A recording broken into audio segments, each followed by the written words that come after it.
Hello, I'm Jacqueline King. Welcome to my sewing space. I'm here to inspire and encourage the new and sometimes frustrated sewer. Today we're going to pick up where we left off in our last video, continuing on our project top. If you recall, when we stopped, I had just gotten our collar on and I mentioned slip stitching this edge closed. As you can see, I have done that.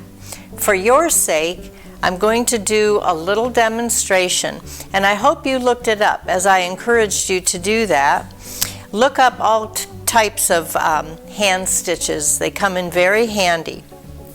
One thing I want to say about hand sewing that's important to know, different size needles. Just like your sewing machine uses different needle sizes, we do that in sewing too. Lighter weight materials require a smaller, sharper needle. So I've got about a number 12 sharp here. Obviously we're not going to be using this harpoon, and even this is too big for this application. To start, you have your project pressed, pinned, and now we play hide the knot. Simply insert your needle inside the fold. This is a single thread.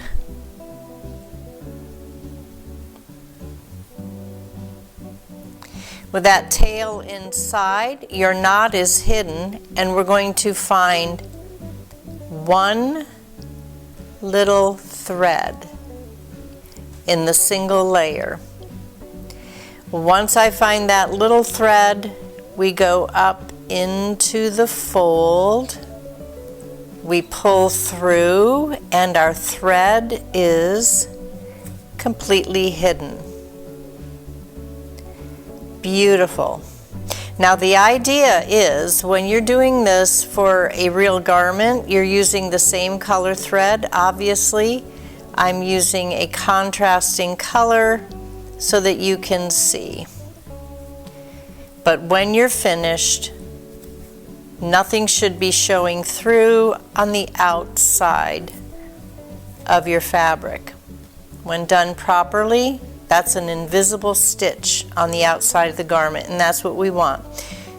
Once again, picking up a single thread, going inside the fold and moving along, not too far, about 1/4 to 3/8 of an inch. A lot of people use this as a hem stitch. I have a different preferred hem stitch, but this is fine because it is invisible,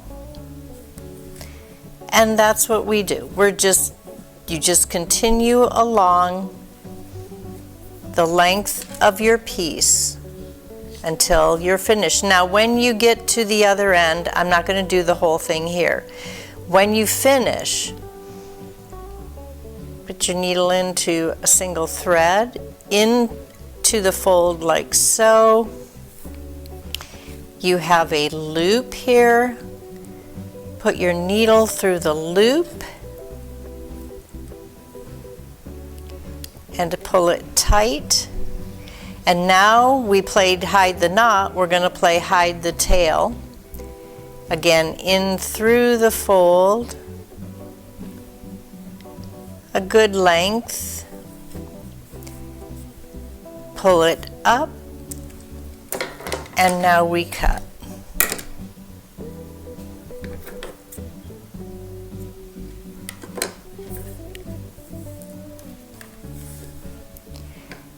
That's pretty good for red thread on white fabric.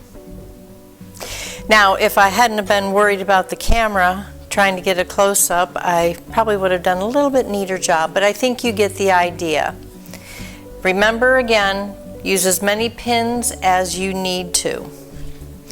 With our collar finished, this is exciting because we're getting closer to the end. And that means our next step is to finish the raw edges of our sleeve opening. So let's go back to the ironing board. we will be creating a bias strip to be our finished facing around our armhole. In the last episode, I showed you how I cut and sew together continuous strips. And now we're at the ironing board to begin preparing it. So, laying it down, the first thing I want to do is press open these seam allowances. If you're not familiar with the word seam allowance, that is the amount of fabric allowed beyond your stitch line. You can look it up. So let's press. You can give a little shot of steam. We are working with a cotton woven. Cotton does really well with a high temperature and good steam. Whoop. Backed over it, be careful of that. You notice that I keep a press cloth on my ironing board. You don't generally need it with cotton, but there's a lot of fabrics you do not want to put an iron directly on because they'll melt, they'll damage it. Ask me how I know. Learned that one the hard way, and maybe more than once.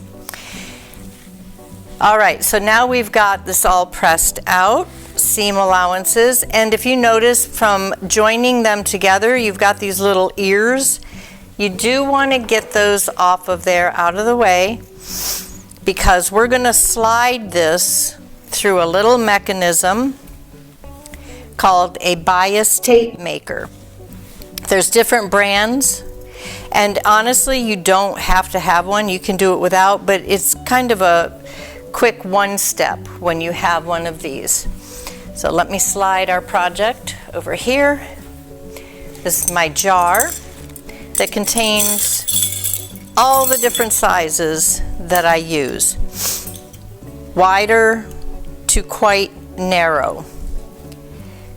This is probably my most used width, and I cut my strip to a fat 1 inch. When I say fat 1 inch, it calls for a 1 inch strip.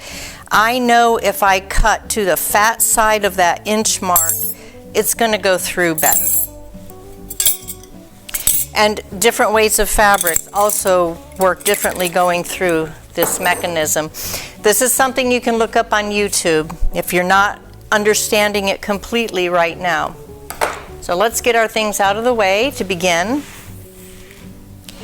With a diagonal cut, a miter cut on the end of your strip, you're going to feed it in, start with that point, and gently nudge. When it sticks, as it often does, I take a pin. This one has a little slit on top that you can coax the fabric through. Now once we get it started, I start it in that direction because I'm right-handed. Then I turn it around and I want my strip to my left and the narrow end to the right. Gently begin by pulling just enough to see our fabric fold on both sides. With your iron on that little end, gently, slowly put some pressure and pull using the little handle. Move your iron along. See how the little bias mechanism is folding both edges in. I coax it a little at those seam joints, and just keep going. Many different ways to do it too. Quilting, bag finishes. You can even finish your seams. It's called a Hong Kong seam finish, and I hope to demonstrate that one day for you. But what I wanted to get were these permanent folds. because this is going to be our stitch line on our armhole. Sometimes you may need to go over it again just to make sure it's a little crisper. The crisper it is, the easier it will be for your application to the shirt. One more thing I want to say before we move to our sewing machine. Remember our collar piece. I made a note to trim down my shoulder because you remember the pattern we used had been a long sleeved shirt. So with a long sleeve shirt, your shoulder is going to come out. I like my shoulder on a sleeveless top cut narrower, so I pre-trimmed that to my desired finish. And we're going to sew that bias edge on there. All right, back at the sewing machine, ready to start sewing. Now, the important thing, if I didn't stress it at the ironing board, I want you to know that these folds are for a purpose. One side is going to be your stitch length. This is going to end up being your seam allowance on the shirt, and the other will be your finished fold when we turn it to the inside and sew it down. So with that said, if that's clear as mud, let's grab one of these armholes and begin. So with the right side of your shirt facing up, you're going to be sewing looking at that fold line because that's where your needle is going to go in. The purpose of cutting and preparing the bias strip is because it has, cut on the diagonal, it has a natural stretch. And that's going to be very important. You never want to cut on the straight of grain to do a finish on a curved edge. Take your strip and lay the raw edge of the strip on the raw edge of your sleeve, armhole opening. You can put a pin in. Now, you can all pre-pin it, but I don't like to do that, and I'll tell you why. I'm going to be more or less feeding bias strip in on top of the fabric. What I mean by that is I am not pulling this tight. I want to make it a little loose. And the reason is when you are finished and you turn it to the wrong side to sew, you don't want any bumps. This is exactly the whole reason we use a bias strip. So you know I'm just hand turning my wheel, a couple of stitches back to get it anchored. Now, remove that pin. And like I said, if you want to put pins in and pre-pin it, that's fine. I prefer to do it like so. Have everything loose and unencumbered, keeping my eye on the edge. You see I'm not pulling anything tight. My needle is following that 1/4 inch fold line. My stitch length is a construction length, meaning on a newer machine you're getting between 2 and 3 on your setting. You should be learning your machine. Every time you sit down to sew, machines have personalities. You know, when you get into a car and you drive for the first time, that gas pedal probably feels different than the gas pedal in the car you drove before. And it takes a little getting used to. How hard to mash it down. I'm a masher. Ask my mother, she'll tell you. All right, so again, nothing taut, just let the machine do its work. The feed dogs are pulling the fabrics together, and the bias strip is loose on top. When I get to my shoulder, I make sure that those seam allowances stay pressed open. Keep that needle right in your fold line, and you can see I am not stretching anything. Adjust every few inches. Lift in place, lift in place. I think it's easier to not use pins on something like this, to let it flow a little more naturally. And you're saying, well, that's a very narrow seam allowance, and yes it is, but that's because we're going to clip this and we're going to turn it to the inside. When you clip your seam allowance on this, you don't want a 1/2 inch or 5/8 of an inch, because it's really going to lead to too much bulk. I'm a person that prefers lighter fabrics in the summer and lighter application.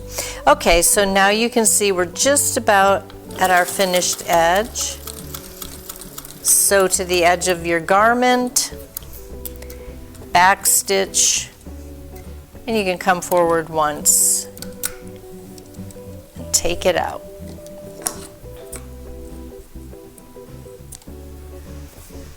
Now I'm not going to clip right close to my garment because the angle will change when we turn it inside, but now we have taken care of that raw edge on the inside of the garment. So from here we clip. Always clip your curved edges so that they will lay flatter when you turn them. 1 inch or so apart, and you're not going super deep. 1/8 of an inch in on a 1/4 inch seam allowance. All right, and once we have finished clipping,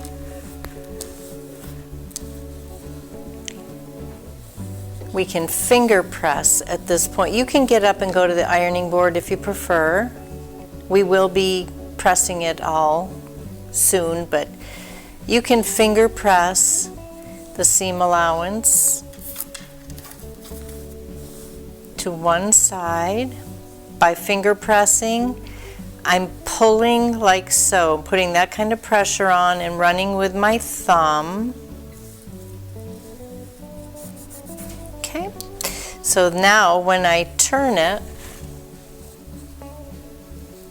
that is going to lay beautiful. And I almost forgot to tell you, as I pin this, we are doing this the easy way. And by that I mean, truly, if I were showing you how a couture seamstress would finish this edge, she would sew up the side seam of the garment and finish that seam so that now you have a perfect hole for your armhole opening. Then they would apply the facing or the bias strip. But that's a little bit more complicated, and I will show you that because I do want you to know how that's done.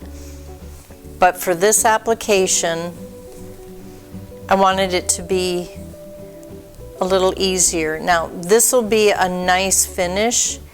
It does make a difference if you sew the side seam closed first, the finished garment, and it's the kind of thing that maybe only someone who really knows would know. But things do lay flatter and nicer when you take the little extra time. But what we're doing today is I am demonstrating to you how you can have a beautifully professionally put together top without getting super frustrated. Lots of pins because we're on a curve. Making sure that it is. And now you see where that little extra tail that I left. When we sew this down, we will clip it off. All right. You know what? When you hold that up, it's looking like a more finished garment, isn't it? So let's flip it over. and I'm going to sew. Construction length stitch.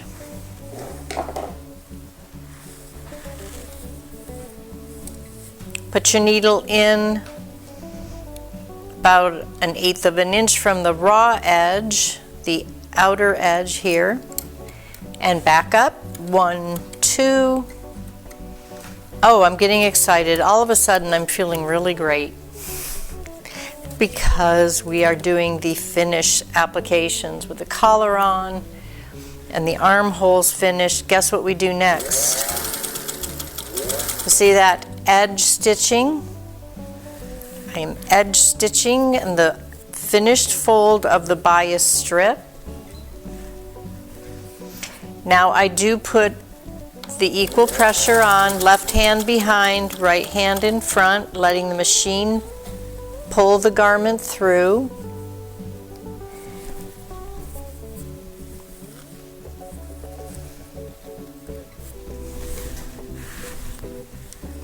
Shouldn't do that with my left hand because it's easier to do with my right. And a fun thing about once you get to know your sewing machine too is that you'll be able to control the needle without the wheel. In other words, once you get to know that pedal or the mechanism that makes it start and stop, you will know when to let up and the needle will stop in the fabric. Remember I said whenever you stop and you're not pulling the garment out, you want to leave your needle in so that it doesn't shift your sewing. You want everything to stay in the right place. And now you can see this is why we put a strip with built-in stretch in, because we are stretching it as we go around the corners. I cannot wait to wear this. That's how you get when you start doing this. So excited. And voila. Now, that is not yet pressed, but already you can see how nice that's going to lay when we take it to the ironing board and put a little steam on it. It's beautiful. A nice clean finish. And as I said before, you can cut out, and if you're using a commercial pattern, they'll give you pieces for a full facing. But in the summer, I like my clothes really light, and so a bias strip is all I need. Now I'm going to go ahead off camera and I'm going to do the other side, and I'll be back in just a minute. All right, we're back. I've got both bias strips on, and now our armholes are finished. Isn't that pretty? Well, it'll look prettier once we get to the ironing board, but we're going to do one more thing before we step away, and that is we are ready to sew our side seams closed. Now, because we put our bias strips on first, let me trim that little bias off. We want to start sewing from the armhole edge down to the bottom.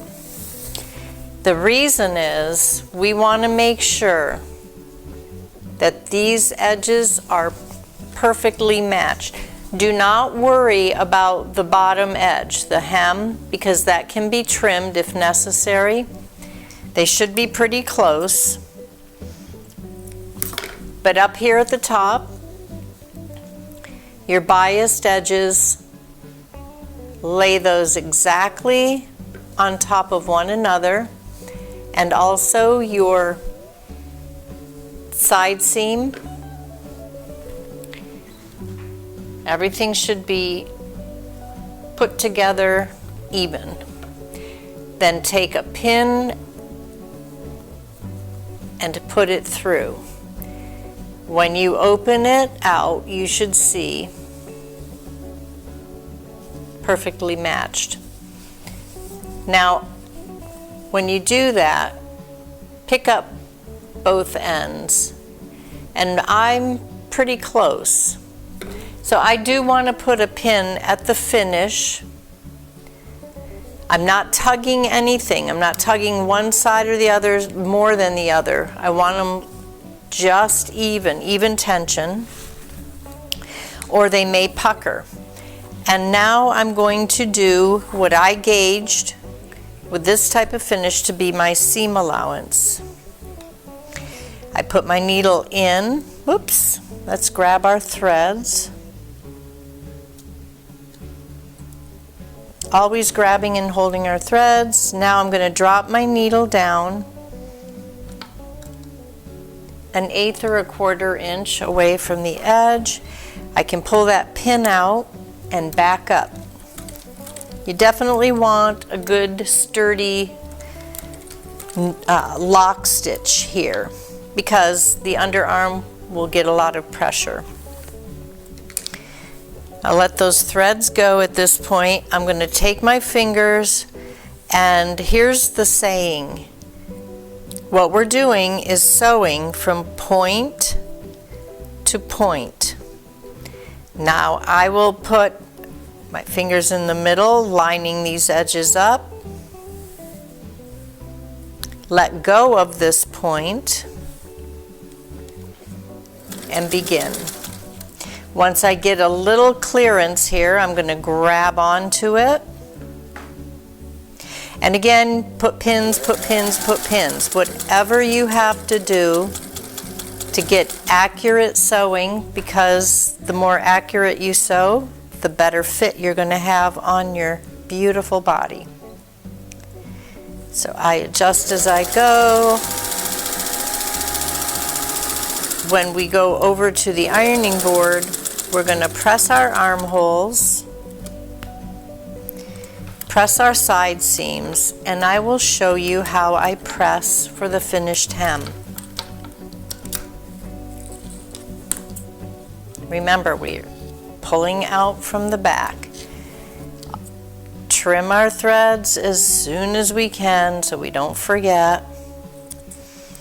We do not walk around with strings hanging off our bodies, and then we rinse and repeat. So remember what I said? Line up your bound edge first, perfectly even, with the side seam edges even also, and put your pin in. Boom. Now, when you put your needle down into the fabric, those edges should be perfect. Okay, grab my strings,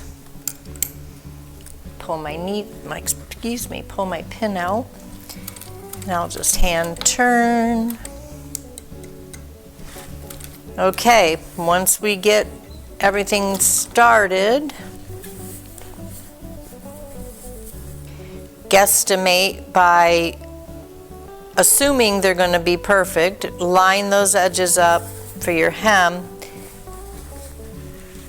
and then that does lay perfectly smooth. So put my pin at the hem, grab it in the middle, and I'm sewing point to point. So I can let go of that, stitch away. 20 pins if you need 20 pins. One day you won't need but 1 or 2. Muscle memory is a wonderful thing. You know, it works in handwriting. Everything we do that is a repeated exercise, typing on the keyboard, after a while your fingers just know where to go. It's muscle memory. Okay, our side seams are finished. We're ready to go to the ironing board and press away.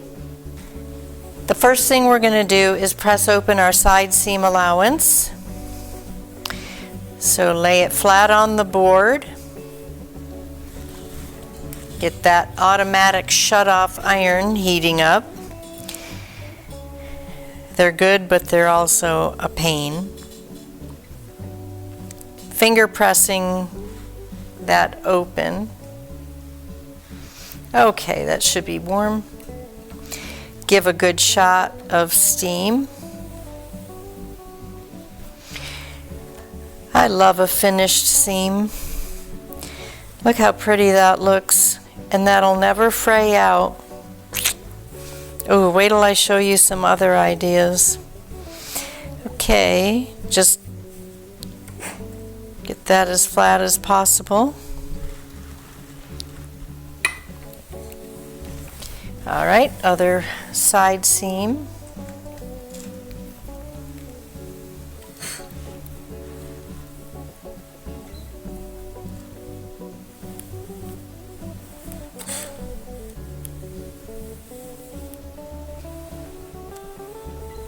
Okay, and go start right there, underarm. All right, now once you've got your side seam, this is what the end of your ironing board is for. With a single layer, put that curved edge over. Woo, I love steam.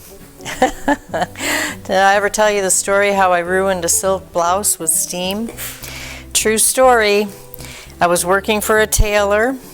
She had me working on a custom-made silk blouse. We had fitted the lady, and anyway, I did not know that silk will shrink on the ironing board. But I was following her instructions, doing what she told me to do, and the lady came back for her final fitting and could not even get her arms in the sleeve holes. Because I shrunk the silk top with steam. Now, I'm laughing about it today, but I sure wasn't laughing about it then. And that's one of the important lessons we learn when we make mistakes, is different fabrics behave differently. They have different properties, and the care is different on every fabric, and it's one of the reasons I love cotton woven so much. I pre-wash and throw it in the dryer, and then it's pretty much good to go. So you can see I'm just traveling all the way around. Put the curve of the ironing board to work, the curve of the armhole. And we turn it right side out.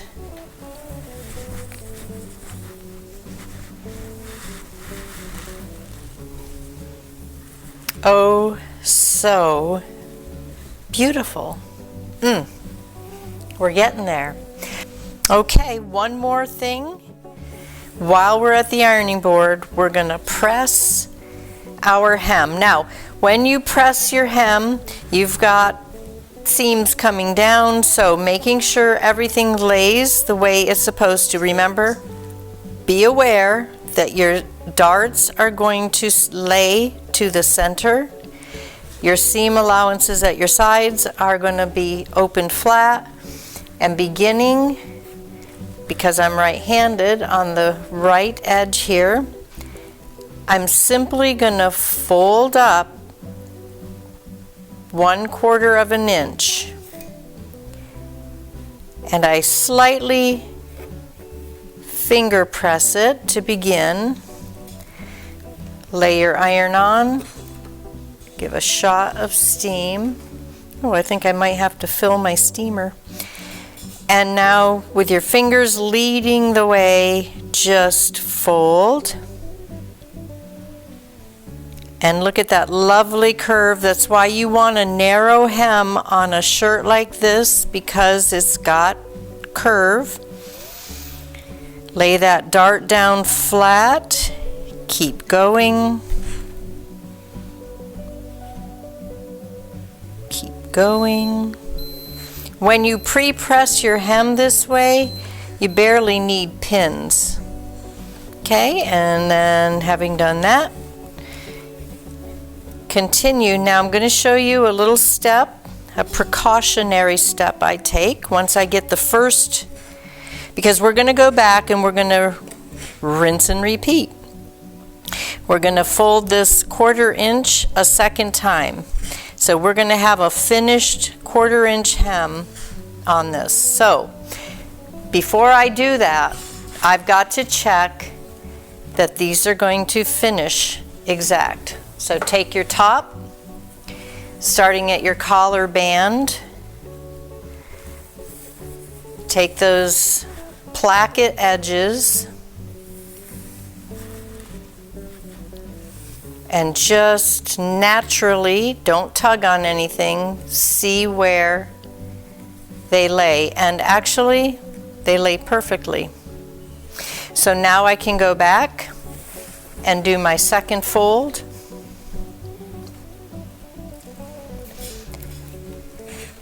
Just like that. You can feel it.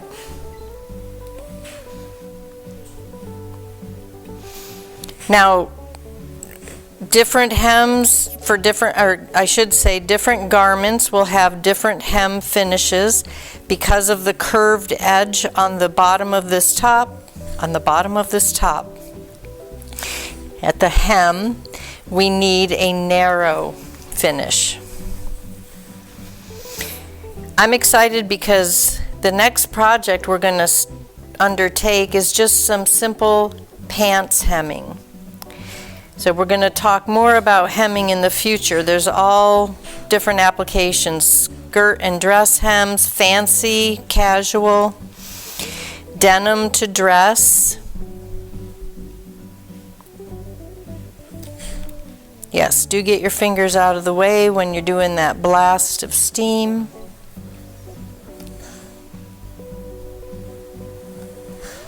Now there is an attachment you can get for your sewing machine that's called a shirt tail hemmer. I have never been able to sit down and just use it and make it turn out like that. A lot of fussing and frustration. This is actually a lot faster for me.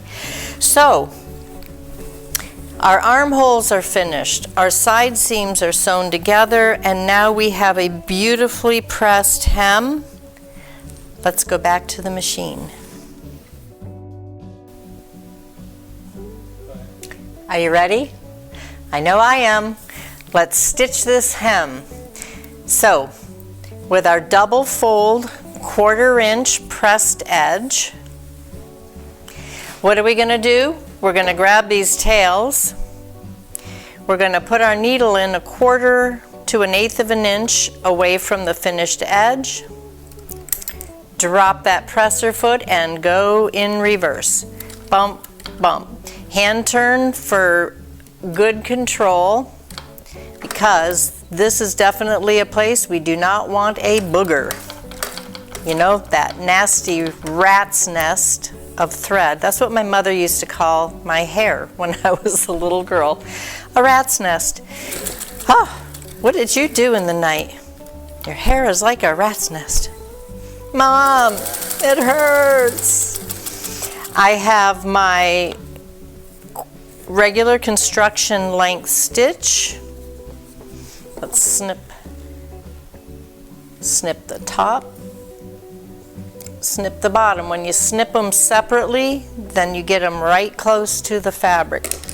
I'm telling you, neatness counts. It really does. It makes a difference. Okay, and I am just edge stitching right on that finished fold, putting equal tension with my left hand behind and my right hand in front. Ooh, look at how that seam lays nice and flat. Curvy, curvy. Go as fast as you can or as slow as you want. We want accuracy. We want neatness. Don't be in a hurry. After you've done it 100 times, it gets easier.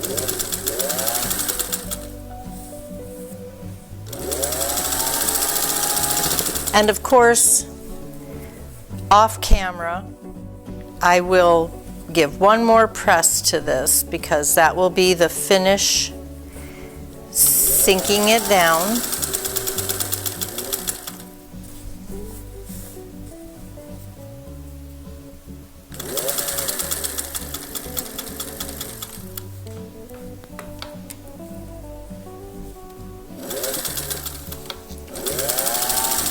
You never are yanking on your fabric as it's going through. The feed dogs of the machine should be doing all the pulling. This is just making sure that nothing puckers and gathers up as you go. Lightweight fabrics tend to pucker from time to time, so just a precautionary habit. It's a good habit to have. You know, there's good habits and there's bad habits. Okay, now I'm getting to my edge right up. 1, 2, 1, 2, and off. By the way, something I never mentioned before, and I can't believe, the way that I prevent my needle from becoming unthreaded every time I try to sit down and sew, you'll often have a frustration where you put your foot on the pedal and the needle unthreads. That is because you have started with the thread arm in the down position. We'll talk more about that another time. It just popped into my head that I did have a question. Someone commented about that. So we're going to do some little troubleshooting things in a video to come. And there it is. Our beautiful top made with a Sacco fabric. Uh-oh, but one thing is missing. What could that be? Maybe we need some buttons? We'll be coming back for that. Do join us next time and we'll complete our beautiful project. Thank you for joining me and have a blessed day.